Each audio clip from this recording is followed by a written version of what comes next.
I love season 1 of the show. I can't wait for season 2. I Yay! mean, so different filming, obviously, in the Making the Cut bubble this season, because you did have Yeah. to do it during the pandemic. So I guess first off, for Heidi and Tim, what were you hoping to do with season 2 that maybe you couldn't because of the bubble? And what was the biggest challenge? I mean, first of all, I mean, I don't want to speak for Tim, but I will. We, first of all, we're so excited to even do a season 2. Mm-hmm. Yeah. You know, let's start right there, because people Yes. have so many options nowadays. They can go and view and watch on their devices and on TV and everywhere. There's so much to choose from. And for people to choose us, and you know, we did really well, and that's why we get a second time around, hopefully many more years to come. So we're super appreciative of that, and we don't take that lightly. Like, thank you to our fans who, you know, have been watching. So we don't want to let anyone down. Our fans, ourselves, our designers, our audience, the fashion industry. So, you know, I think when you're sometimes in a pinch or you're being put in a corner because of what is happening in the world, it makes you even go stronger in a way. And I feel like our designers were so appreciative that the world gets to see who they are and what they made out of.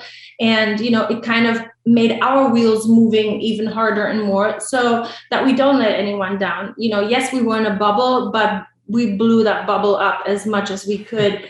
And when you see the film, it looks, I mean, I say the film because it looks like a movie. It Right? is beautiful. Yeah. You know, Nice. I'm super proud of it. We sometimes filmed till 2 a.m, actually most of the time, because we wanted to get it done, and we wanted to get it done well. And sometimes we fought for, you know, till 2 or 3 a.m, because, you know, we all have our passion for who we love and we fight for them. And that just shows you how invested everyone was, you know, on the show.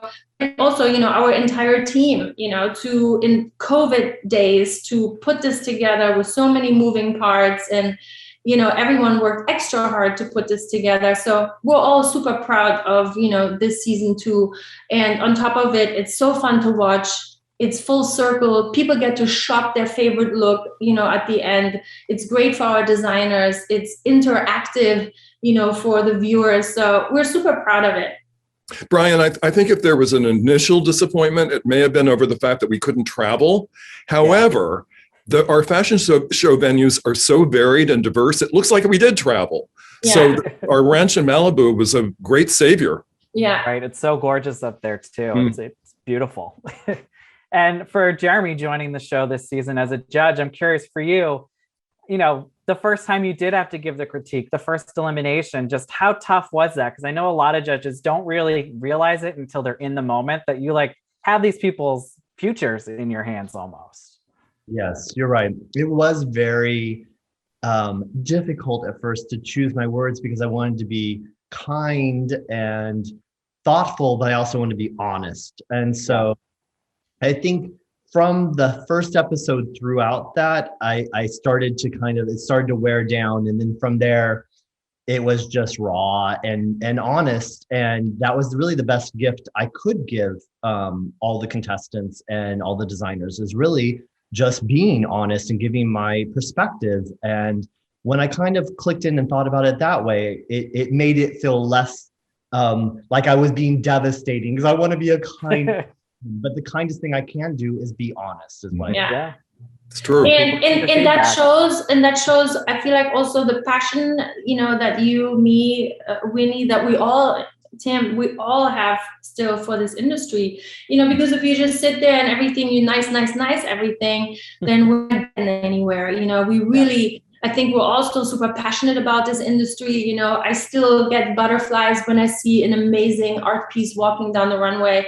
You know, I feel like our designers all want to be, let's say, like Jeremy. You know, I feel I've been saying this to people because they're always like, yeah, but how does this really work? I'm like, you're like the best explanation for that in a way. And I've used you like that sometimes. Sorry, did it. But you have these out of world pieces that walk down, that are art pieces walking down the runway. But at the same time, I can buy a Moschino t-shirt where, you know, the essence of, you know, what you first created, that was this art piece, it trickles down to, and everyone can wear that. And this is kind of like what the designers have to do for us. We put them on a mission. They have to come up with something that gives us goosebumps, that still make us live for fashion. And then, but how can I wear that? Because not everyone can wear these outrageous things that, you know, we can sometimes wear, let's say on a red carpet or for like a fabulous event. Most people can't, but how can they have a little bit of that Moschino, or, you know, with the brand that we're looking for? So,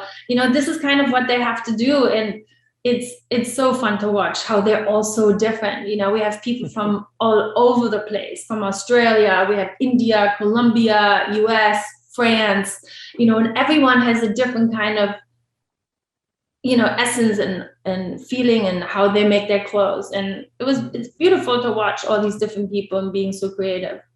Brian, can I just add a comment about Jeremy that really separates him from most of his peer fashion designers? He's able to leave his own aesthetic at the doorstep and channel who each designer wants to be. And that's a very, very unusual quality. And it's why I treasure and value him so much. And now, Heidi, I have to ask one question just before I get the wrap, because I'm a huge Halloween fan. You know, I love, obviously, Jessica Rabbit's right behind me. We love seeing your costumes every year. Thank you. Have you already, are the gears already in motion for 2021? What are there any hints, even the vaguest, that you can give us? You know, with everything happening in the world right now, I feel like it's still too early for me to feel okay having a party. So I will not do that this year again. Like last year, I feel like it's insensitive of me to do that. I don't want anyone to get hurt because of we're having fun on my dime. So I don't want to do that. So I kind of want to sit out one more year, but I'm already working on something because I'm also a creative person and I live for that. You know, that's why I get up every morning because, you know, I love it and I love doing it to myself. I love watching amazing artists doing crazy things. So, you know, I'm definitely doing something because I just have to for my own, you know. We loved what you were able to pull off last year, even at home. So congrats on that. We look forward to seeing the new season of Making the Cut.